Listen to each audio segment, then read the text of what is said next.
कि उस आरक्षण को ख़त्म करके सामान्य वर्ग के लोगों को उस पर भर दिया जाएगा। ये नया मामला आ गया है। ये सरकार लगातार संविधान विरोधी काम कर रही है। ख़ास तौर से ओबीसी और शेड्यूल कास्ट के आरक्षण को ख़त्म करने का लगातार प्रयास कर रही है। ये सिर्फ पूंजीपतियों की सरकार है और पूंजीपति को ही ये प्रश्रय देते हैं और उनके हित में ही ये काम करते हैं। संवैधानिक देश है। बाबा साहब डॉक्टर भीमराव अम्बेडकर के द्वारा बनाया गया जो संविधान है, उस संविधान से हमारा देश चलता है। और जब यहाँ आते हैं तो लोकतंत्र की हत्या करने में एक कदम भी वो पीछे हटने का नाम नहीं लेते। इसमें सरकार अपना दबाव बना रही है, ज़्यादा से ज़्यादा भ्रष्टाचार करके, और भ्रष्टाचार होते हुए इनका फिर हो संभव पूरी तरह से संभव नहीं है कि ये 27-28 जून को परीक्षा करा सके। खिलाड़ियों का हम समर्थन कर रहे हैं, उनके साथ अन्याय हो रहा है। जी नमस्कार, मैं हूं शिवम मिश्रा और आप देख रहे हैं खबर ज्ञान तक न्यूज। हर खबरों पर नजर। ब्रेकिंग न्यूज बस्ती यूपी, राष्ट्रीय लोकदल के पदाधिकारियों से खास बातचीत। देखिए खबर ज्ञान तक की स्पेशल रिपोर्ट। मंत्र पर जो भी खिलाड़ी धरना प्रदर्शन कर रहे हैं उनके साथ अन्याय हुआ है, जिसमें हमारे राष्ट्रीय अध्यक्ष माननीय जयंत चौधरी जी और जयंत चौधरी के साथ साथ सारे विपक्ष के लोग खिलाड़ियों का समर्थन कर रहे हैं। और राष्ट्रीय लोकदल जनपद इकाई और मंडल स्तर से सारे लोग खिलाड़ियों के समर्थन में हैं। खिलाड़ियों के साथ अन्याय कर कौन रहा है? खिलाड़ियों के साथ जो सांसद महोदय ने किया है,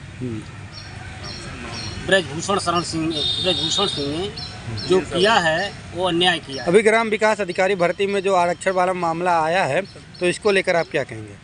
ये ग्राम विकास अधिकारी के जो आरक्षण वाला मामला आया है जी, ये तो 2018 से एक बार रिजल्ट निकलने के बाद लोगों की नियुक्ति पत्र देने की स्थिति आई तो सरकार हाई कोर्ट चली गई। हाई कोर्ट जाने के बाद जब फैसला हुआ, दोनों पक्ष रखा गया, उसके बाद जो आरक्षण अभी पूरी तरह से तय नहीं किया जा रहा है कि हम किस स्तर से हमको आरक्षण मिलेगा, चाहे वो दलितों का आरक्षण हो, चाहे वो पिछड़ों का आरक्षण हो। इस पर सरकार अपना दबाव बना रही है, ज़्यादा से ज़्यादा भ्रष्टाचार करके, और भ्रष्टाचार होते हुए इनका फिर हो संभव पूरी तरह से संभव नहीं है कि ये 27-28 जून को परीक्षा करा सकते हैं। धरना प्रदर्शन कर रहे हैं तो उनको लेकर आप क्या कहेंगे? उनका खिलाड़ियों का हम समर्थन कर रहे हैं, उनके साथ अन्याय हो रहा है। जी, आप लोगों का पूरा उनको समर्थन है? हाँ, पूरा। और क्या कहेंगे आप? मुकदमा दर्ज हुआ है, गिरफ्तारी नहीं हो रही है। चलिए, मुकदमा दर्ज हो गया है। ठीक सर। अभी ग्राम विकास अधिकारी में एक आरक्षण वाला मामला है, तो इसको लेकर आप क्या कहेंगे? ग्राम अधिकारी के आरक्षण का मामला तो चल ही रहा था।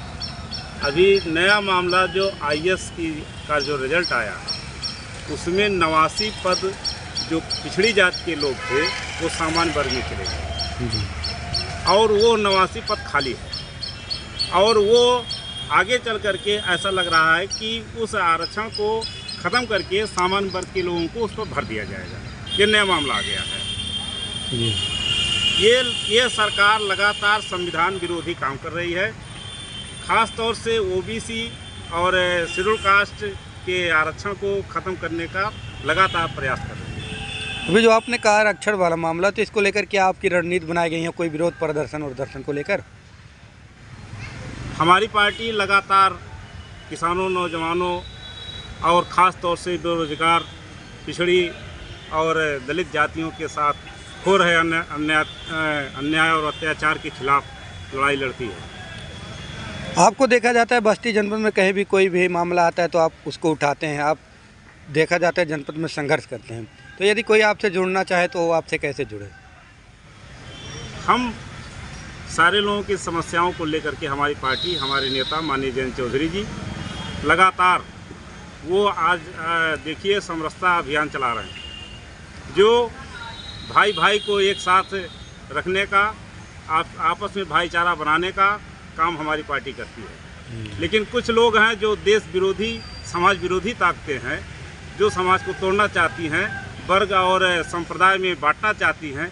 हमारी पार्टी उस खाई को ख़त्म करती है। आपकी पार्टी किसान की पार्टी भी मानी जाती है, अभी सरकार ने जल्द ही बड़ा फैसला लिया है 2000 की नोट बंद करने की। इससे किसानों का क्या हित होगा?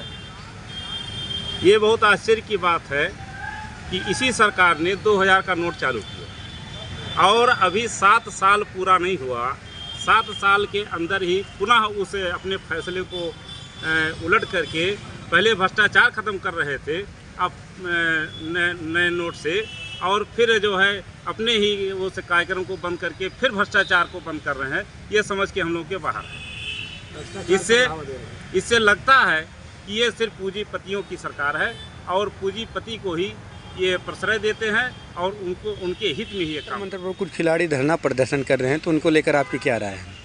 आपको याद होगा कि जनवरी माह में 1 महीना लगभग ये हमारे देश के जो खिलाड़ी हैं जिन्होंने राष्ट्रीय पदक अपने देश के लिए लाया और अपने देश का नाम, अपने देश का झंडा विदेश में ले जा कर के फहराया और हमारी उपस्थिति दर्ज कराया विदेशों में, और उन्हीं के साथ अन्याय अत्याचार, ये जो फेडरेशन का अध्यक्ष है कुश्ती संघ का, इसके ऊपर चूँकि मुकदमा भी सुप्रीम कोर्ट द्वारा दर्ज हो गया है, उसके बाद भी उसके खिलाफ कोई कार्रवाई नहीं हो रही है।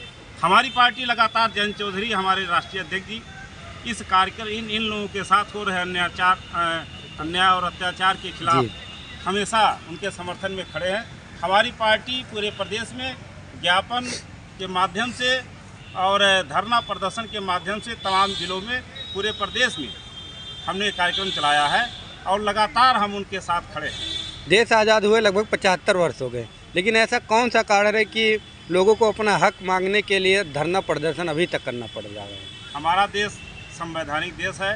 बाबा साहब डॉक्टर भीमराव अम्बेडकर के द्वारा बनाया गया जो संविधान है, उस संविधान से हमारा देश चलता है।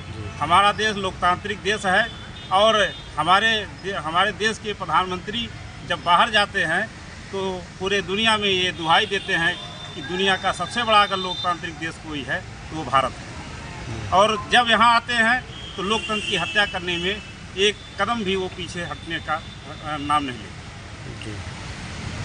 ठीक सर, आपका परिचय क्या है सर? मैं राष्ट्रीय लोक दल का प्रदेश महासचिव और संस्था अभियान प्रभारी।